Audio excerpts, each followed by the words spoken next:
I'm a renter.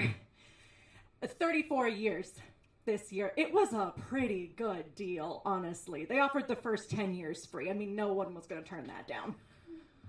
There were some odd little add-ons. Landlord said they preferred us in dresses and light colors, but it also wasn't like you got kicked out for wearing jeans, so there were worse things. It added up in my favor. I got the fine print delivered in a red envelope 11 years in. I didn't even know there was fine print when I signed the lease. I suppose there were warnings along the way, but I guess it really is just one of those things. You don't really know until it happens to you.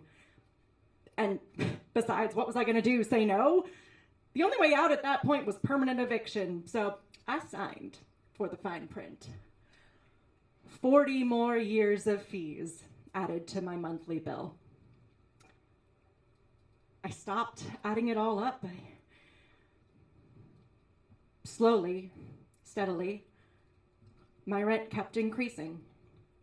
Fees I never knew existed or thought could ever exist. Remodelings, refurbishments, window dressings, none of it cheap and some of it dangerous. I asked my landlords if they would pay for any of it, and they said, no, that's not how it's done. It was my job to be a respectful and responsible tenant and host parties, but not too many. Pay for construction, but don't let the process disturb anyone. Failure to do so would not be tolerated. I started adding it all up again.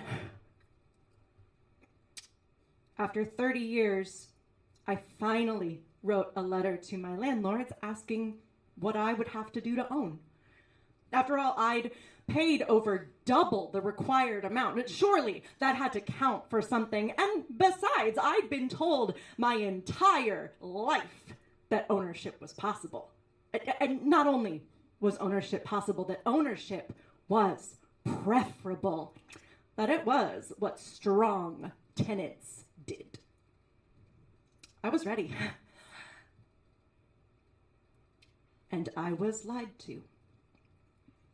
Finally, after I wouldn't leave them alone, my landlords told me the truth.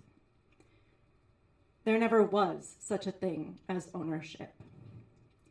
I could put in all the money in the world, all the love, all the care, but the structure would never truly be mine, not really.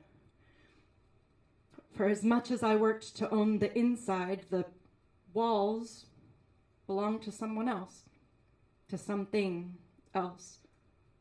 A landlord of every form, on every street corner, in every government office. I am a renter of a body I will never control because other people want to control it, and there are more of them than there are of me.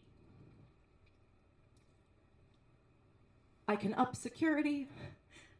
I can pay everything for insurance. I can even read up on construction and build a new set of walls from within my own body. But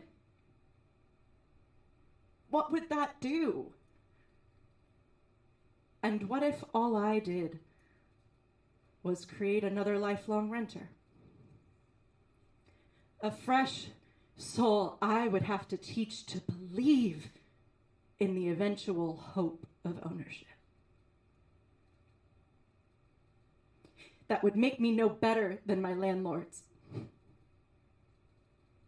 And what in God's name would that mean?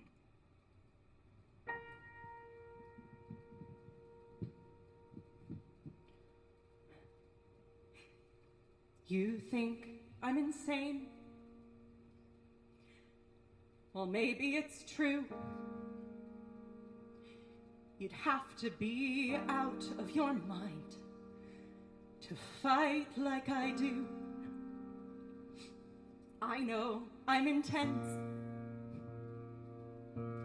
It's just how I cope in a world that's gone crazy. Am I crazy to hope? Oh, all I've ever wanted was to change things for the better.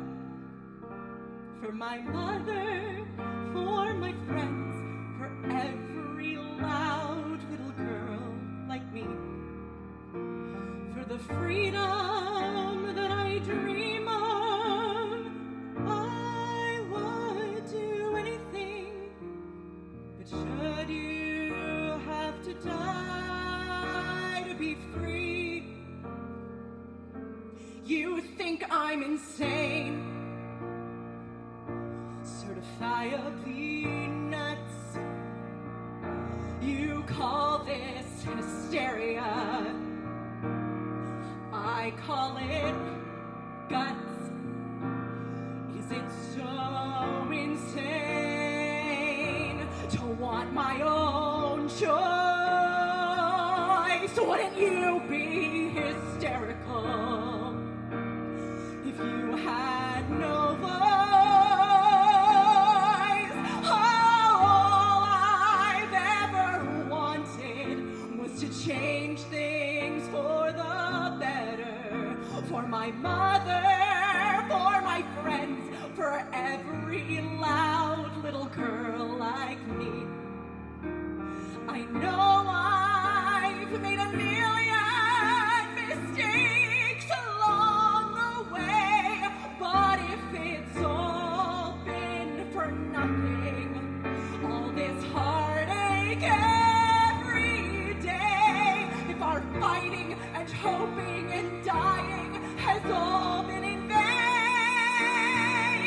then I'll go insane. I'll go insane. I'll go insane.